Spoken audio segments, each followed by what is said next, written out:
Olá, meu nome é Márcio Teixeira, eu quero te dar as boas-vindas ao meu canal do YouTube e hoje eu vou falar sobre o funk.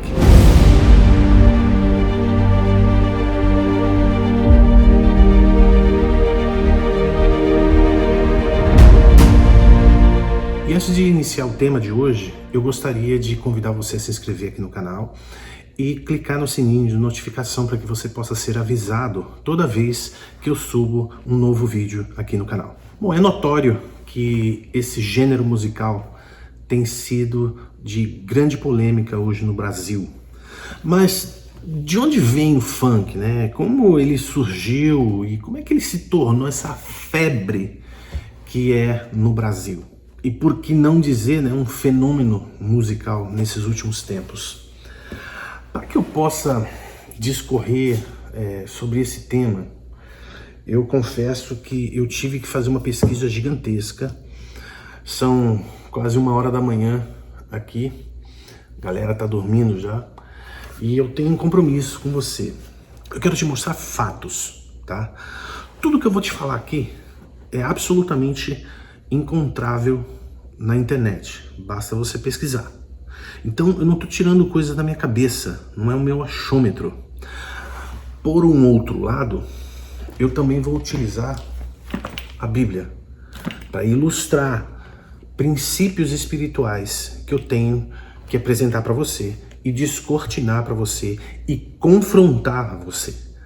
E eu farei isso, prometo de coração, com todo respeito a você e aquilo que você acredita. Em primeiro lugar, o funk, ele nasceu aqui nos Estados Unidos nos meados dos anos 60, quando os músicos criaram uma forma rítmica dançante, influenciada pelo jazz, rhythm and blues, soul music e ritmos africanos, predominantemente de estilo afro-americano. O funk original, ele desenfatiza a melodia e a progressão harmônica. Pensa no jazz, é completamente avesso àquilo. Ele tira a melodia, que não passa a ser tão importante, e tira a progressão harmônica. Lembra que o jazz é extremamente complexo na sua progressão harmônica? O funk não quer isso. A ênfase no funk está no baixo e na percussão, que é o famoso groove, né? E lembra disso, percussão é muito importante. Percussão e os elementos percussivos, mesmo na origem do funk americano, né? Esse então se torna, aliás, a combinação do baixo e da percussão passa a ser a força motriz desse novo estilo musical chamado funk. O interessante é que o funk, na sua origem, ele consiste de uma complexidade rítmica, percussiva, com os instrumentos tocando batidas hipnóticas e dançantes. Sempre o funk vai estar associado à dança e ao corpo. Uma curiosidade para você, a etimologia da palavra funk denota um forte cheiro, significa forte cheiro. A palavra derivada do latim é fumigare, que significa soltar fumaça. Sabe quando o corpo tá quente e ele tá num ambiente meio frio, que você vê a fumaça saindo do corpo? Na verdade é evaporação, né? Que sai do corpo quente e entra em contato com a atmosfera fria. Então, aquilo é o funk, né? Que eles chamavam. A primeira vez que existe um registro dessa palavra é em 1784, funk com Y no final, que significa mofo. Mas esse termo foi mudado e readaptado para cheiro de corpo. Acredite ou não, cheiro de corpo. Esse termo, ele passou a ser uma alusão ao suor dos músicos após uma performance magnífica. Então, se dizia que esses músicos que faziam essas performances sensacionais, eles eram funk. Eles eram pessoas especiais que expressavam a sua arte através da música. Interessante isso. É absolutamente impossível você pensar no funk americano, na sua origem, e não pensar ou não sequer mencionar no principal porta-voz do gênero, que é o famoso James Brown. morto no dia 25 de dezembro de 2006, aos 73 anos. Ele era famoso pelo seu jeitão excêntrico de cantar, de vestir, de dançar nos palcos. Ele foi o mentor do próprio Michael Jackson, né, por exemplo. O amor que Michael Jackson tinha pelo James Brown ficou bastante evidente na época do falecimento do cantor, né?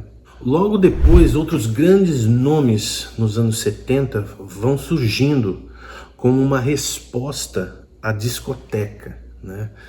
Então, por exemplo, Kool and the Gang, Earth, Wind and Fire, Chic, George Clinton in Parliament, Funkadelic. Esses são conhecidos nomes de grandes bandas. Aliás, o Earth, Wind and Fire até hoje toca aqui nos Estados Unidos e é uma grande banda, sem dúvida. Mas qual a verdadeira raiz, né, do funk americano? Qual é a verdadeira, se a gente for cavucar aí, onde que a gente chega? Para isso, eu vou ter que levar você numa viagem de volta ao tempo, para que eu possa te mostrar quão fascinante é a origem do funk. Bem, para eu conseguir explicar as raízes da música africana, eu preciso mergulhar numa área da Bíblia que é muito pouco falada hoje em dia. Eu estou sentado aqui na frente de um mapa, aliás, eu adoro esse mapa, acho incrível. É um mapa da história da humanidade, cerca de 6.000 anos estão representados aqui. Essas linhas coloridas que você vê são aspectos dos principais eventos da Bíblia e, em paralelo, da história da humanidade. Nós, obviamente, estamos nesse extremo esquerdo no ano de 2022. E para que eu possa explicar a linha de raciocínio, eu preciso voltar quase que 4.000 anos num evento que aconteceu aqui, que está descrito em Gênesis capítulo 11, que é a famosa história da Torre de Babel. Nesse evento, talvez, se porventura você for uma pessoa cética, valha trazer agora para você uma imagem de um resquício arqueológico do que seja a Torre de Babel, que está no Iraque, tá? Então o que eu vou te falar, essa torre que você está vendo, está descrito no capítulo 11 da Bíblia, em Gênesis. A terra toda tinha uma só língua e uma só maneira de falar. Partindo eles do Oriente, acharam uma planície na terra de Sinear e habitaram ali. Então eles decidem construir uma torre que subisse até o céu e faça-nos um nome, ou seja, eles queriam se exaltar. E Deus vê isso. Eu não estou lendo na íntegra, eu estou te contando mais ou menos, mas você pode ler de Gênesis capítulo 11, versículo de 1 a 9. Mas eu vou ler alguns versículos que é importante eu ler. Mas desceu Deus para ver a cidade e a torre que os filhos dos homens edificavam.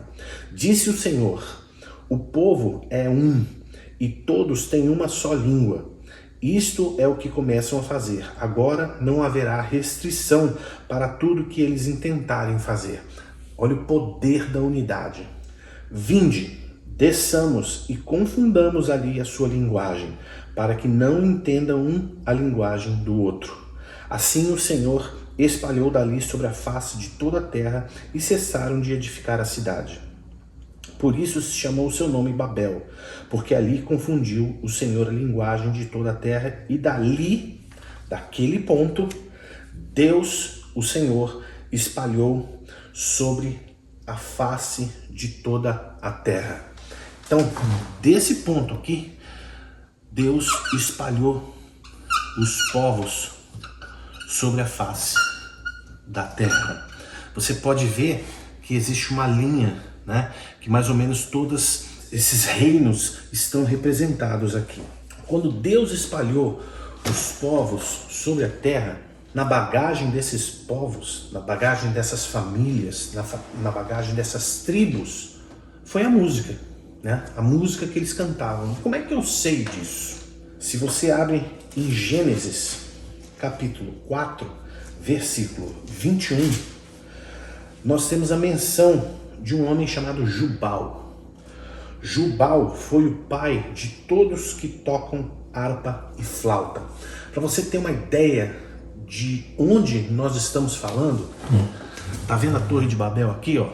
Aqui é o ano mais ou menos de 2304 a.C. Jubal é mencionado aqui, nesse momento da história, cerca de 5.000 anos de onde nós estamos hoje. E o interessante é o seguinte: a primeira menção de música que existe na Bíblia não está relacionado a um culto a Deus. Muito pelo contrário, foi criado por um homem pagão.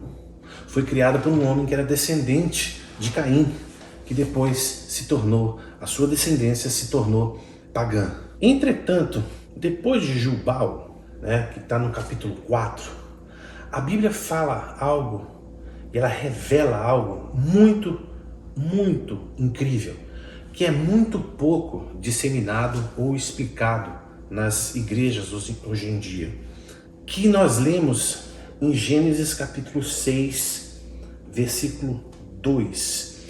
Ali nós vamos ler a história do dilúvio.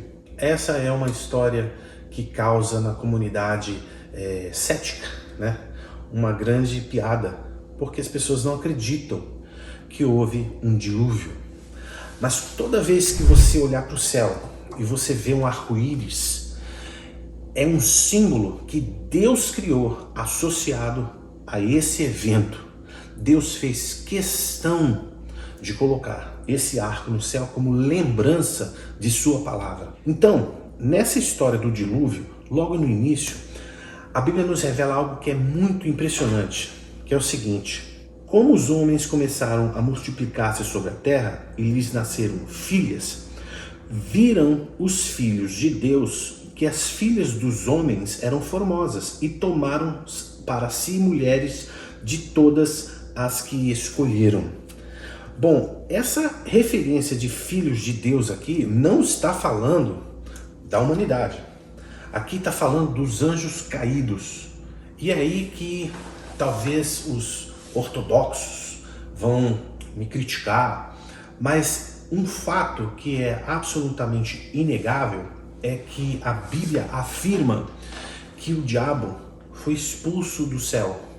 E quando ele foi expulso do céu, ele trouxe 1/3 dos anjos que ali existiam com ele. Esse 1/3 dos anjos que existiam no céu é o que a Bíblia chama de filhos de Deus.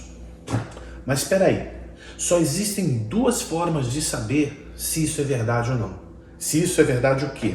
Se é verdade que o diabo caiu do céu. Só existem 2 formas de saber. Primeiro, se houve uma testemunha ocular. E houve. Vou te mostrar. Em Lucas, capítulo 10, 18, ele diz o seguinte: eu vi Satanás como raio cair do céu. Ou seja, Jesus foi uma testemunha ocular que viu o diabo cair do céu. E a outra forma de evidenciar essa verdade que Lúcifer caiu do céu, que o diabo caiu do céu, é se Deus revela isso para alguém. Se o próprio Deus revela. E ele fez isso para 2 pessoas específicas na Bíblia. Ele fez isso para Ezequiel e ele fez isso para Isaías. Em Ezequiel, capítulo 28, aliás, eu quero ler nessa Bíblia aqui, porque tem um aspecto muito importante que eu quero deixar claro aqui. Olha o que a Bíblia revela nessa versão. Essa aqui é a versão Almeida, João Ferreira de Almeida, de 1988, a terceira impressão. Diz o seguinte: assim diz o Senhor Deus, tu eras o selo da perfeição, cheio de sabedoria e perfeito em formosura. Cheio de sabedoria, cheio de sabedoria. Lembra disso. Estiveste no Éden, jardim de Deus, cobrias de toda pedra preciosa. Ele dá uma lista de pedras preciosas. E ele fala: em ti se faziam os teus tambores e os teus pífaros no dia que foste criado foram preparados. Ou seja, e aí ele continua: eu te coloquei como querubim da guarda. O diabo, ele era o anjo mais importante na hierarquia celestial. No corpo dele existiam dois instrumentos, pífaros e tambores. É o que a Bíblia está falando, é o que a Bíblia está revelando, é o que Deus está revelando através de Ezequiel para mim e para você hoje. E aqui ele fala que ele colocou ele como querubim da guarda. Mas guarda do quê? Guarda do conhecimento que Deus revelou a ele, no posto que ele ocupava.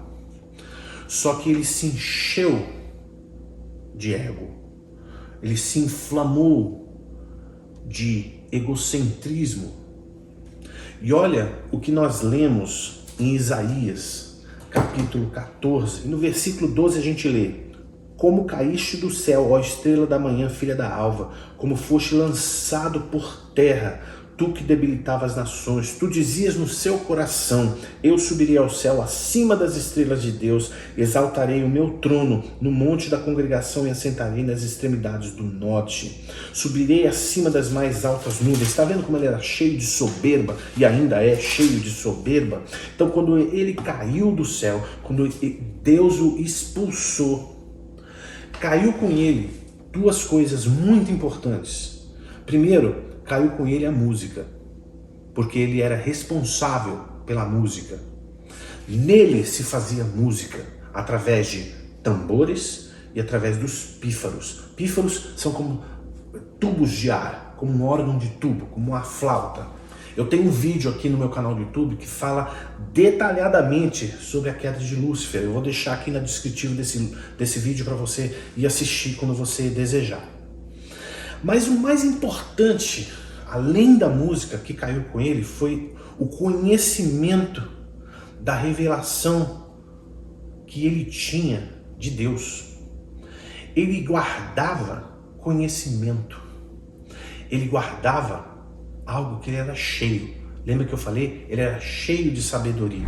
E foi a deturpação desse conhecimento que ele apresentou para Eva. Lembra que lá no Jardim do Éden, o nome da árvore era a árvore do conhecimento do bem e do mal. Ou seja, ele deturpou o princípio que existia, né, no conhecimento de conhecer o que era o bem e o mal, para a desobediência da Eva e Adão contra Deus. Então, o que eu estou querendo te dizer é que a maneira que o diabo opera ele corrompe e deturpa todas as coisas que dizem respeito a Deus, com a única intenção de afastar o homem de Deus. Simples assim. Sabe um outro conhecimento que o diabo deturpou? A música. Isso mesmo. Ele deturpou a música. A música como forma de comunicação com o mundo espiritual. Ele sabe muito bem o poder que existe na música como um elo entre o mundo físico e o mundo espiritual. Sabe, quando a humanidade foi espalhada pela Terra, nesse evento da Torre de Babel aqui, a música já estava corrompida. Mas como é que o paganismo se difundiu na Terra? Porque se você for ler em qualquer enciclopédia, se você pesquisar em qualquer site, vai em qualquer site, você vai descobrir que praticamente 100% do continente africano é pagão. Exerce cultos pagãos. E eram pagãos. Mas como isso aconteceu? Né? Nós lemos em Gênesis 11 que aqui era um povo de uma língua só, de um comportamento só. Lembra que aqui eles já estavam querendo construir algo para si, né? Assim como o diabo se elevou no céu, o diabo estava plantando no coração do homem a mesma coisa, de se elevar, para que eles fossem passíveis de louvor dentro daquela própria contexto daquela construção da torre. Quando os povos saíram em direção ao seu destino no mundo, todo obstáculo que eles encontravam nessa jornada, eles sacrificavam ou animais ou pessoas. Sim, sacrifício humano estou falando. Aos deuses daquela região, que eles criavam na cabeça deles. Como é que eu sei disso? Como é que a gente pode evidenciar isso? A gente pode evidenciar isso através dos tipos de divindades que são ligados aos elementos da natureza. Por exemplo, nós lemos no livro do Êxodo a história das pragas do Egito. Lembra? Deus mandou as pragas no Egito e ele mandou as pragas, todas elas ligadas à natureza. Por quê?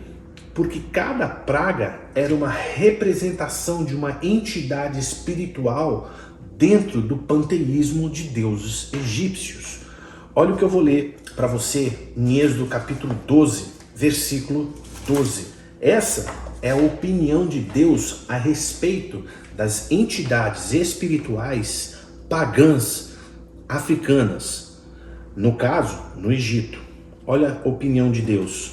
Ferirei todos os primogênitos da terra do Egito, desde os homens até os animais, e sobre todos os deuses do Egito executarei juízo. Eu sou o Senhor. Agora eu vou te revelar um segredo que o diabo conhece perfeitamente e tem tudo a ver com funk. E eu vou chegar até lá. Tenha paciência. Sabe qual é o segredo? É o poder das propriedades do som. O diabo conhece isso como ninguém. O conhecimento desse poder era uma das coisas que ele guardava. Por quê? Porque ele utilizava isso no louvor, no céu. No louvor e na entoação de músicas, quando os anjos adoravam ao Senhor. Então ele conhece isso muito bem, porque esse segredo foi confiado a ele. E quando ele caiu, o que ele fez? Beleza, agora eu vou usar isso em benefício próprio. Entenda que conforme a tecnologia avança nos dias de hoje, e você vê matérias sobre o som binaural, sobre as propriedades que carregam o som. Gente, deixa eu te explicar. Isso já é conhecido dele há muito tempo. E eu vou te provar de uma maneira simples, tá? Eu quero que você olhe para esse quadro. Eu vou mostrar para você de uma forma bem simples para você entender. Quando você lê o livro de Gênesis, você tem que entender que os dias de criação, eles estão dentro de um frame, eles estão dentro de um bloco de texto. E esse bloco de texto, ele começa, Deus disse, e depois ele termina esse bloco de texto de criação dizendo, e foi fim e foi tarde do primeiro dia, do segundo dia, entendeu? Tem sempre essa estrutura. Entretanto, antes do primeiro dia, tem 3 versos, são misteriosos. E o segundo verso é o que é mais misterioso para mim, que fala, a terra era sem forma e vazia.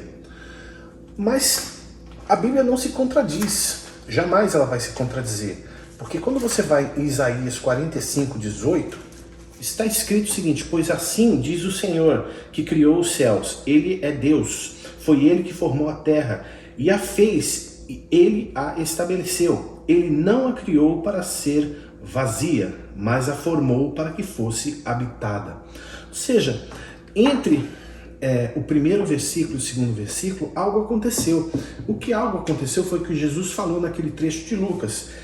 Satanás caiu e tornou a primeira criação de Deus sem forma e vazia. Foi nesse momento aqui. E por que eu estou te explicando esse momento da criação aqui? Por uma questão simples.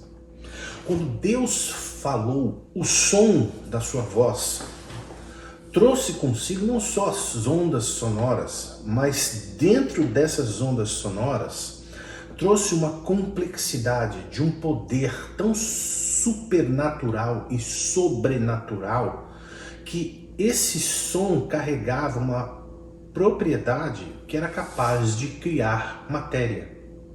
Então, quando Deus fala, envelopado na sua voz, tinha o seu poder com a capacidade de criar. E o segredo que eu quero dizer para você é que o som, ele tem uma propriedade de transformar a matéria. O som tem a propriedade de transformar você. Sabia disso? Eu vou te dar um exemplo. Se eu falo num tom agressivo, e esse tom agressivo, a palavra associada a esse tom agressivo é uma ofensa, quando você recebe esse som, E essa palavra, ela entra em você e causa ódio em você contra mim. Da mesma forma, se eu me dirijo a você com uma forma branda, uma voz mais calma, e eu faço, por exemplo, um elogio à sua pessoa, isso aquece o seu coração e aproxima você de mim. Percebe? Então, a qualidade da informação que chegou ao teu cérebro te afetou de um jeito ou de outro, para o mal ou para o bem. Agora imagina esse poder associado à melodia e a uma mensagem maquiavélica. Isso se torna uma bomba espiritual. Por isso que quando você ouve uma música, a melodia, ela grava na sua mente como se fosse um carimbo na sua mente. E a tinta desse carimbo é emoção. Toda vez que você repete o processo de ouvir aquela música, você está trazendo do seu subconsciente aquela emoção, e essa emoção, ela dispara um gatilho de comportamento em direção àquilo que aquela música está causando em você. Isso é um poder tremendo que o diabo manipula como ninguém. Quem criou isso? Deus. Mas ele vai deturpar isso para destruir a sua vida. Por isso que a Bíblia descreve que a voz de Deus é extremamente complexa. Se você ler no Salmo 29, você vai ver uma descrição do que é a voz de Deus. E o mais tremendo dessa revelação, você lê no livro de Êxodo, capítulo 19, quando o povo chega ali no Sinai e pela primeira vez eles veem a glória de Deus sobre o monte, e existe sons a Bíblia usa o termo buzina, mas eram como se fossem trombetas e relâmpagos e trovoadas e trovões e o fogo sobre o monte, né? Da perspectiva do povo que estava lá embaixo no arraial, essa complexidade sonora, porque era como eles entendiam o som da voz de Deus.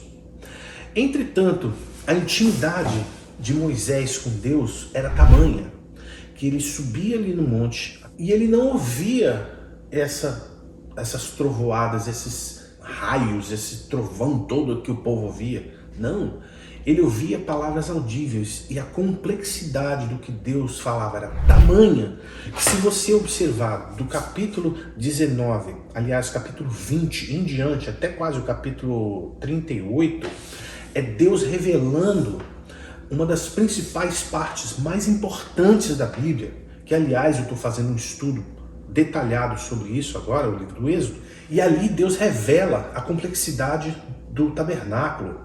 E eu creio que foi a primeira vez que houve uma projeção holográfica na história da humanidade, porque Deus falou para Moisés: olha, faça exatamente como eu te mostrei no monte. Ou seja, a complexidade da voz, a complexidade do som é algo tão tremendo que esse segredo está sendo descortinado ainda por nós no ano 2022. Se você perguntar agora para mim, pô, Márcio, mas o que você quer dizer? O que isso tem a ver com funk, né, cara? Você fez uma viagem tão grande.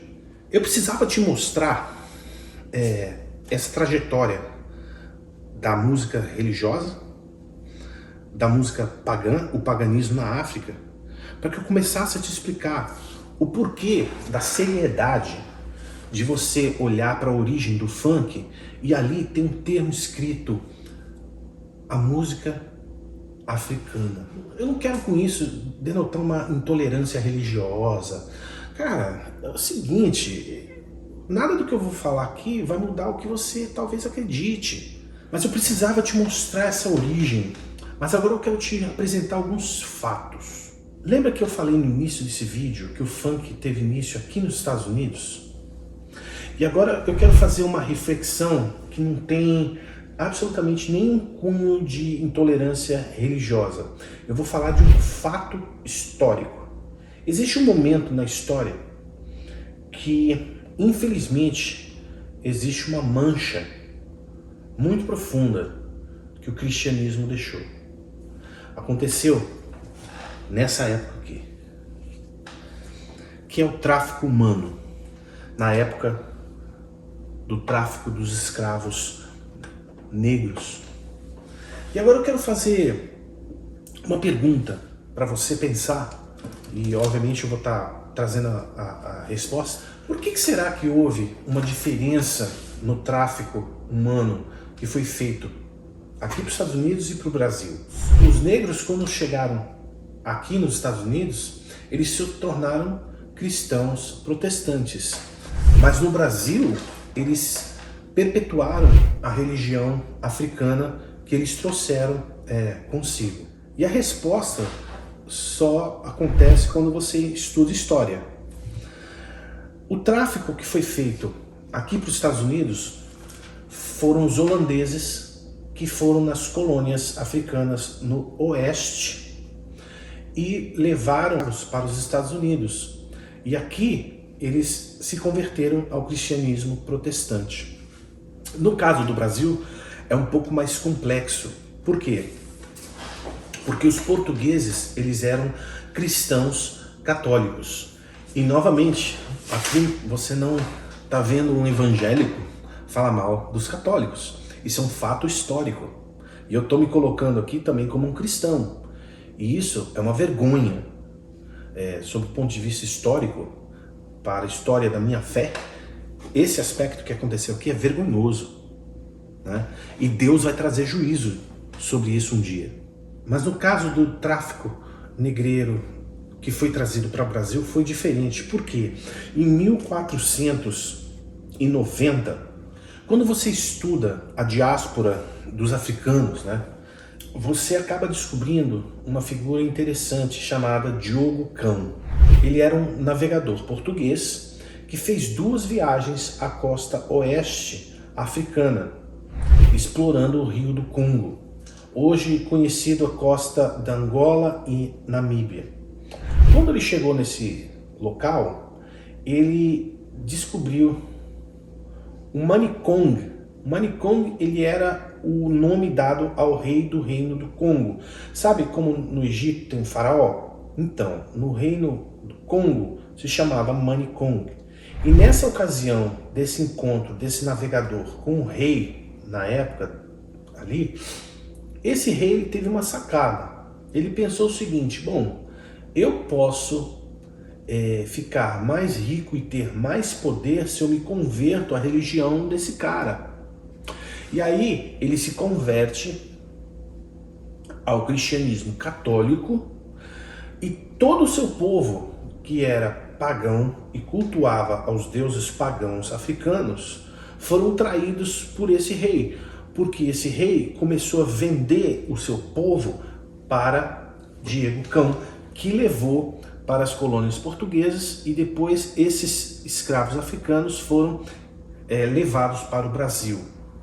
Quando você estuda mais profundamente a história da colonização no Brasil, você percebe a crueldade da Igreja Católica e do processo do tráfico negreiro.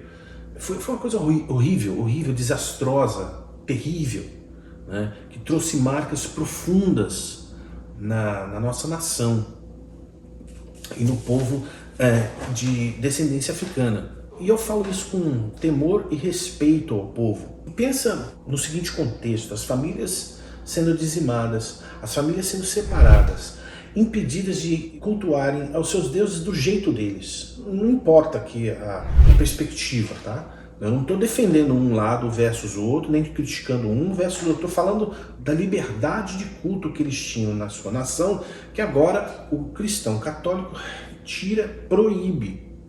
E no contexto da escravidão no Brasil, o que a Igreja Católica fez? Ela fez um sincretismo religioso entre a Igreja Católica e o candomblé, trazendo o quê? Os santos da Igreja Católica e embutindo dentro desses escravos. Aí nasceu a Umbanda, que é uma religião afro-brasileira. Nos Estados Unidos aconteceu algo semelhante, Só que os escravos que foram trazidos para os Estados Unidos, os que se tornaram cristãos protestantes. Daí a música gospel, que se iniciou no sul dos Estados Unidos, aqui no sul, na área de Alabama, Mississippi. E se você for observar com cautela, também houve tráfego para o Caribe. A religião afro que foi trazida para o Caribe foi o voodoo. E os escravos que não se converteram, ou que não se tornaram cristãos, se tornaram adeptos ou da santeria ou do voodoo. Você deve se lembrar, por exemplo, de uma música do Jimi Hendrix chamada Voodoo Child, ou seja, filho do voodoo. Essa música é uma evidência desse fato histórico. E um aspecto muito interessante dentro da cultura da música africana, né? Eu quis dar esse preâmbulo de história para você entender que eu não estou aqui falando mal de um ou de outro. Eu estou descortinando o mundo espiritual sob o ponto de vista bíblico. E eu vou chegar na música, no funk já já.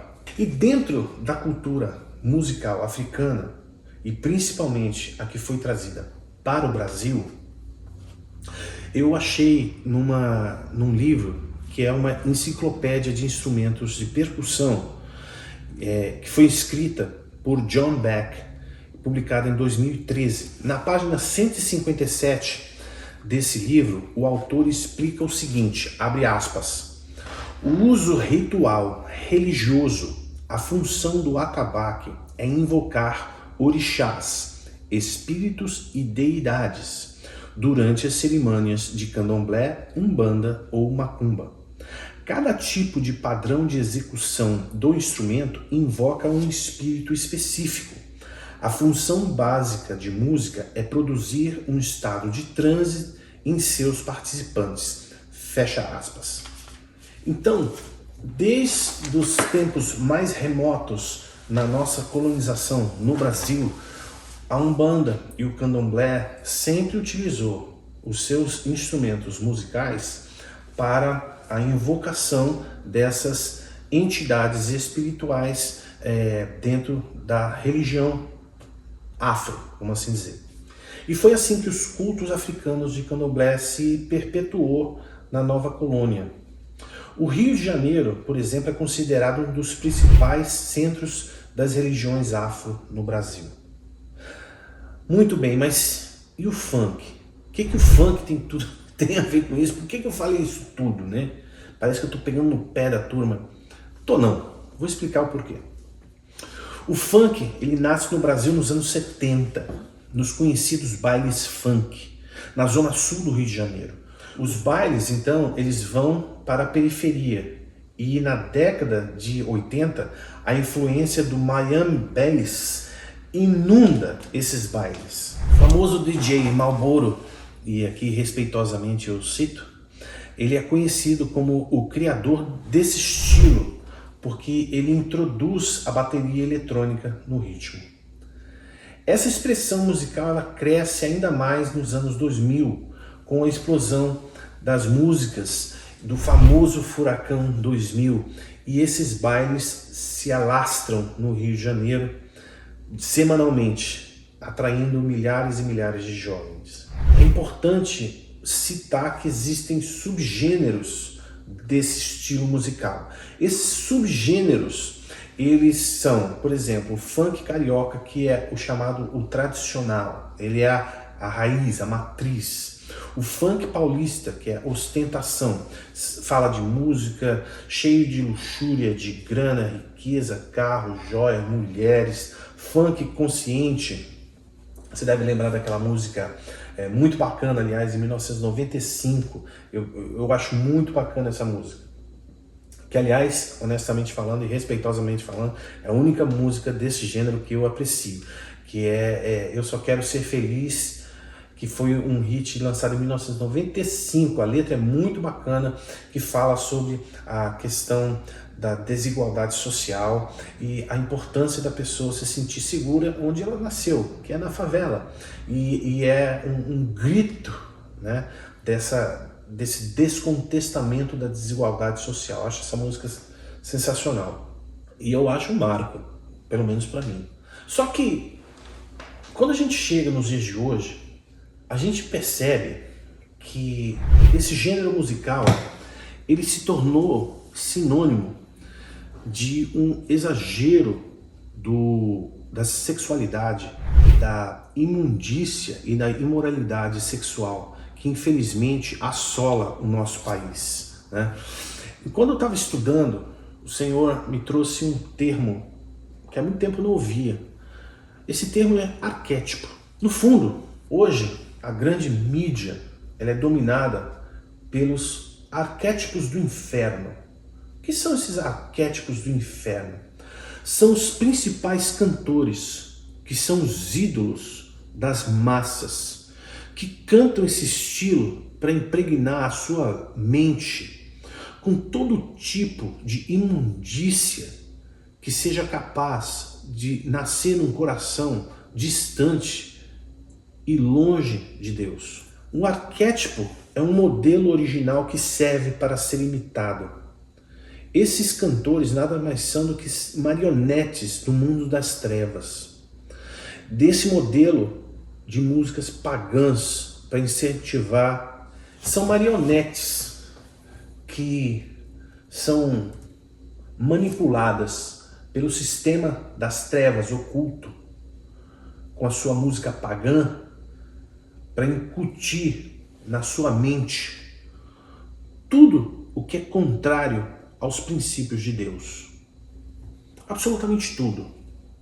Não tem uma música que eu lembre que fale ou que te aproxime das coisas de Deus. E não só isso, e muitos desses ritmos funk, eles foram sincretizados, eles foram juntados com os atabaques e com os ritmos que são oriundos das religiões afro. E quando você faz isso, o que acontece? A música ela se torna uma arma na mão de quem canta. Por quê? Porque ela agora ela tem um poder. Lembra que eu te falei do poder da música, o poder do som? Ele tem um poder de colocar na sua mente, sem você perceber, tudo aquilo que serve nas mãos do diabo para impedir de você conhecer a glória de Deus. Isso é tão verdade que quando você canta essas músicas e você repete essas músicas, você está fazendo uma confissão para o mundo espiritual de concordância da imoralidade que está sendo cantada. Basta você ver os principais cantores e ver a natureza dos clipes que são disseminados. Eu não estou aqui inventando absolutamente nada. Nenhum deles estão passando qualquer tipo de ensino benéfico para a geração que está vindo por aí. Um fato que aconteceu muito recentemente, um cantor famoso que foi lançar a sua música ao lado da sua filha com sérias conotações sexuais, fazendo com que uma criança inocente seja erotizada numa idade tão tenra, onde na verdade ela tinha que estar brincando, cara. Onde na verdade ela tinha que estar aprendendo a desenhar e não fazer gestos que deem conotação de uma relação sexual. Deixa eu te falar, você, cara, você é uma vergonha pro Brasil. Você é uma vergonha na educação infantil do Brasil. E você sabe de quem eu tô falando. A cantora que se esfrega, você é uma vergonha até pro candomblé. Você é uma vergonha. Porque tem muita gente nobre, de comportamento nobre, na religião do candomblé. Se eu concordo ou não com a religião, não interessa. Vocês, cantores, que são arquétipos do inferno, vocês são vergonha para essa nação. Vocês disseminam a droga, vocês disseminam a promiscuidade sexual entre os jovens, vocês disseminam a distância e o encorajamento de um relacionamento com Deus. Deixa eu trazer um alerta para os jovens. E o porquê que eu estou falando isso? Porque tudo que vocês cantam, tudo que é cantado nessas músicas, contradizem o que a palavra de Deus nos ensina. Olha o que a gente lê em Filipenses capítulo 4, versículo 8. Quanto ao mais, irmãos, tudo o que é verdadeiro, tudo o que é honesto, tudo o que é justo, tudo o que é puro, tudo que é amável, tudo que é de boa fama, se há alguma virtude e se há algum louvor a Deus, nisso pensai. Mas a disseminação dessas músicas, das mensagens que estão contidas nas letras dessas músicas, naquilo que está sendo impresso pelos sons binaurais, em secreto, está sendo visto por Deus. Deus trará juízo cada um de vocês, artistas, que estão disseminando esse gênero musical na sociedade e na juventude. Jesus trouxe uma séria advertência sobre aqueles que causam os pequeninos de tropeçarem e não chegarem a Deus. Então, Deus trará juízo a vocês. Pode me chamar de louco, pode me chamar do que você quiser. Eu prefiro que você me chame de louco do que Deus olhe para mim e me chame de louco. No fundo, jovem, tudo isso aqui é para te dizer o seguinte: se o diabo conseguir violar o seu corpo, ele vai conseguir roubar de você um privilégio de ser um templo de habitação do Deus vivo. Deus fez o jovem, Deus fez você, Deus fez o seu corpo para ser a habitação dele. E o que o funk promove é a violação desse corpo, é a degradação desse corpo, para que isso, ao invés de ser a habitação de Deus, seja morada de demônios.